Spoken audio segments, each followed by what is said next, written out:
अस्सलाम वालेकुम। Hopefully you're fine. आज जो है वो हम अपना लेक्चर नंबर 10 स्टार्ट करेंगे।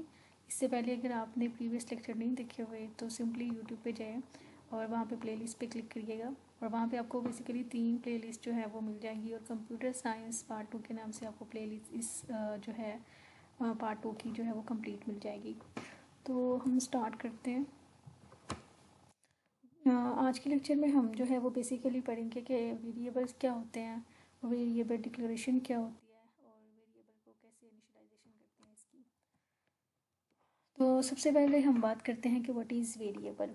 तो पूरा ये पढ़ने से पहले मैं आपको बेसिकली एक सिंपल कॉन्सेप्ट दे दूँ कि वेरिएबल जो होता है वो बेसिकली एक नाम होता है और उस नाम के अंदर हम क्या करते हैं, हमने अपने डाटा को क्या करना होता है, स्टोर करना होता है।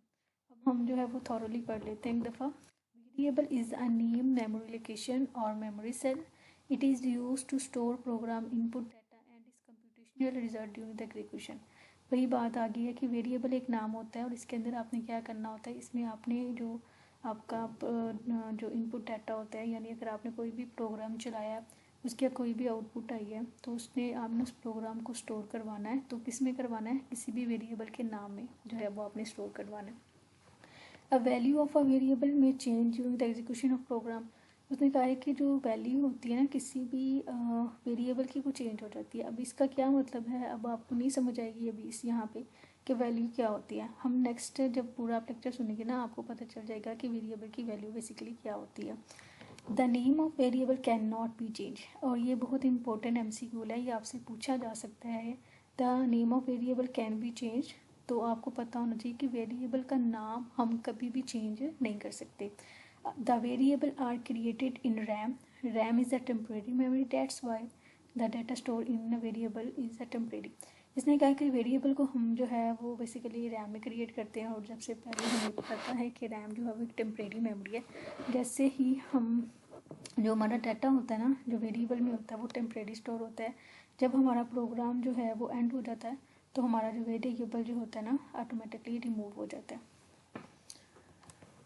अब इसमें आपको मैं डायग्राम से बताती हूँ थोड़ा, तो आपको यहाँ से समझ आ जाएगी। अब ये देखें कि यहाँ पे लिखा हुआ है नेम ऑफ वेरिएबल, यानी ये मार्क्स लिखा हुआ है ना, ये वेरिएबल का नाम है।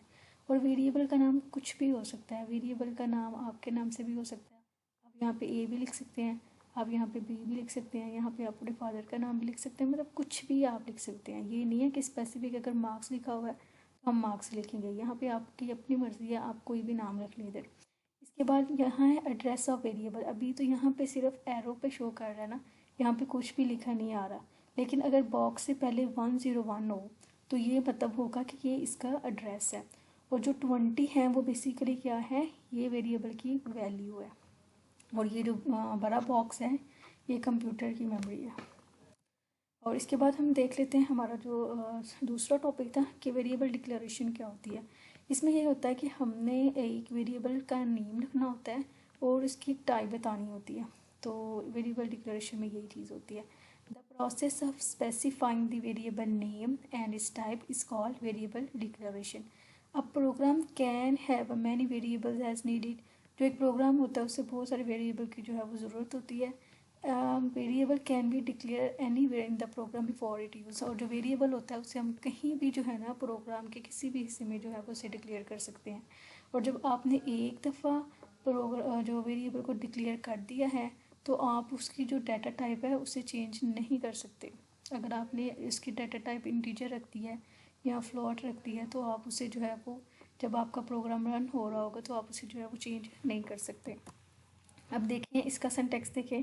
इसमें आपसे शॉर्ट क्वेश्चन पूछा जा सकता है कि वेरिएबल डिक्लेरेशन क्या है और उसका सिंटैक्स बताएं, या आपको MCQ में पूछा जा सकता है। तो सबसे पहले देखेंगे डाटा टाइप और इसके बाद वेरिएबल नेम। अब ये देखिए जो इंटीजर है ना INT लिखा हुआ है ये आपके पास क्या है, डाटा टाइप। और यहाँ पे X लिखा हुआ है वो क्या है, वेरिएबल नेम। अब X की जगह आप मार्क्स भी लिख सकते थे, यहाँ पे आप एवरेज भी लिख सकते हैं, एज भी लिख सकते थे। ये आपकी अपनी जो है वो मर्ज़ी है कि आप क्या अपने वेरिएबल को नाम देना चाह रहे हैं। यहाँ पे है फ्लॉट। फ्लॉट एक डाटा टाइप है और एवरेज क्या है, वेरिएबल का नेम। यहाँ पे चार जो है बेसिकली करैक्टर की बात हो रही है, ये एक डाटा टाइप है। और ग्रेड क्या है हमारे पास, वेरिएबल का नाम। इसके बाद आता है वेरिएबल्स इनिशियलाइजेशन क्या होती है। The process of assigning a value to a variable at the time of declaration. उसने पीछे हमने बताया था कि डिक्लेरेशन में हम क्या करते हैं, हमने टाइप बतानी होती थी और वेरिएबल का नाम बताना होता था। तो यहाँ पे उसने कहा है कि जब हम ये डिक्लेरेशन के वक्त जब हम किसी भी वेरिएबल को कोई वैल्यू असाइन करते हैं तो उसे हम इनिशियलाइजेशन करते हैं। तो देखिए नाउन, ये देखें जैसे equal, the equal sign is use to initialization. ये आपसे पूछा जा सकता है कि इनिशियलाइजेशन में हम कौन सा साइन जो है वो यूज़ करते हैं, तो हमेशा याद रखिएगा कि हम इक्वल साइन जो है वो यूज़ करते हैं।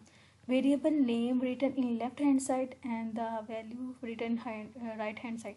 और ये बहुत इंपॉर्टेंट MCQ है, आपसे पूछा जा सकता है कि वेरिएबल का नाम जो है वो लेफ़्ट पे लिखा जाता है कि राइट पे लिखा जाता है, ये आपको डिफरेंस पता होना चाहिए।